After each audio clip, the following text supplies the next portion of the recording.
Good morning বন্ধুরা। আজকেরা ছোট দীপাবলি, তাই আজকেরা হবে আমাদের 14 শাক খাবো, আমরা 14 প্রদীপ জ্বালবো।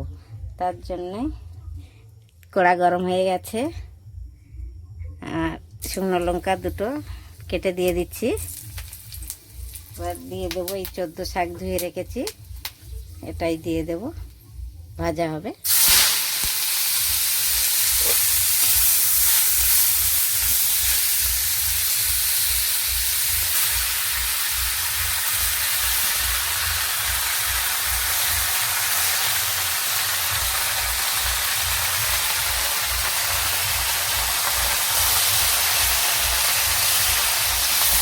আজকেরা 14 শাক খেতে হয়, 14 প্রদীপ জ্বালতে হয়, তার জন্যই আজকেরা আমাদের 14 শাক ভাজা হচ্ছে।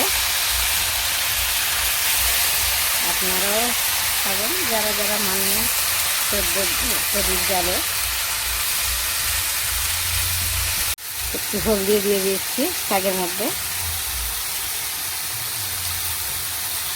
পরিমাণ মতো নুন দিয়ে দিচ্ছি, আর দিয়ে দেবো কটা কাঁচা লঙ্কা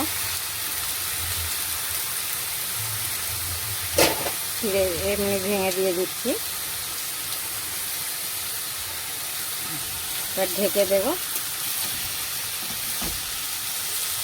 শাকে তো অনেক জল বেরোয়, তার জন্য ঢেকে দিচ্ছি, আস্তে আস্তে হবে। হ্যালো বন্ধুরা, আমার শাক ভাজা হয়ে গেছে, এবার নামিয়ে নেব।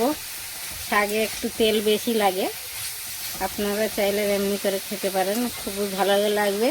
আমরা রসুন পেঁয়াজ কিছুই দিই না, আমরা এমনি খাই, এটাই ভালো লাগে আমাদের। যারা রসুন পেঁয়াজ খেতে চান তারা দিতে পারেন, আমরা তো রসুন পেঁয়াজ দিই না, তাই আমরা শুধু লঙ্কা দিই। একটু তেল বেশি লাগে, তেল দিয়ে হয়ে গেছে শাক ভাজা। আপনাদের যদি ভালো লাগে লাইক কমেন্ট শেয়ার করবেন, কিছু ভুল হলে জানিয়ে দেবেন কমেন্টে।